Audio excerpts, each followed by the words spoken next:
সুজাতা এনেকুৱা দৰৱপাত দিলে ফেক্টৰীও ভাল পাব আৰু আমাৰ ক্ষুদ্ৰ চাহ খেতিয়কো ৰক্ষা পৰিব। যদি আমি বেয়া পাতেই দি থাকোঁ সদায়, তেতিয়া ক্ষুদ্ৰ চাহ খেতিয়কৰ প্ৰতি ফেক্টৰী থকা সকলৰ অলপমান মনটো বেয়া হৈ যাব যে এইসকলৰ ওপৰত বেছ কৰি ফেক্টৰী কৰিব নোৱাৰি। আমাৰ উদ্যোগটো জীয়াই ৰাখিবলৈ আমি ভাল পাতেই দিব লাগিব।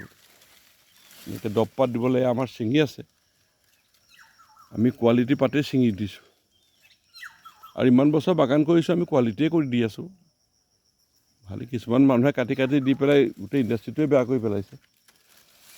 এতিয়া মহকে কিছুমানে খেদিব পৰা নাই। আমাৰতো মহ চহ চাওকচোন একোৱেই নাই, মহ নাই, ৰেড স্পাইডাৰ নাই, তলখন চাওকচোন কিমান চাফা কৰি ৰাখিছোঁ, এতিয়া হাবি নাই। বাগানৰ যিবোৰ বেছিক কাম এইখিনি মানি চলিব লাগে, কামটো ৰেগুলাৰ কৰাই থাকিব লাগে। আৰু পাত ছিঙি পেলাই বহুতে সুধিছে কি দৰৱ মাৰিম। পাত ছিঙি পেলাই কিবা দৰৱ মাৰিব নালাগে, যদি মহ লাগি আছে মহৰ দৰৱ মাৰিব।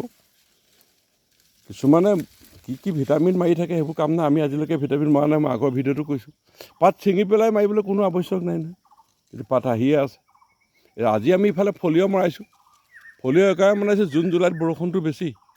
এই বৰষুণ বেছি হোৱাৰ কাৰণে আমি মেনিয়ৰিং কৰিব নোৱাৰোঁ। জুন জুলাইত আমি মেনিয়ৰিং নকৰোঁৱেই, কৰিও লাভ নাই।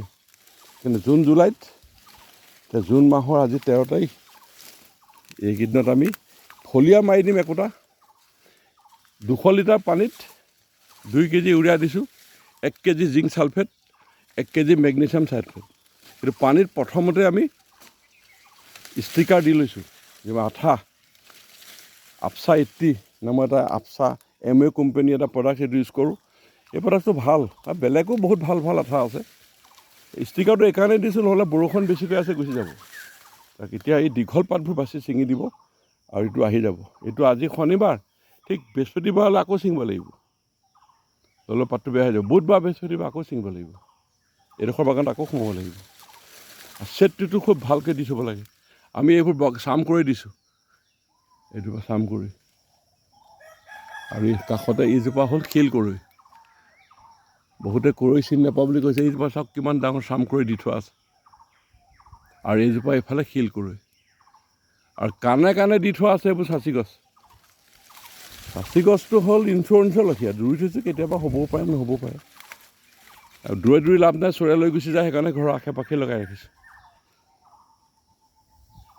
এই সোমালেই মনটো ভাল লাগি যায়, সেইকাৰণে মাজে মাজে বাগানত সোমাওঁ, আপোনালোককো দেখুৱাওঁ।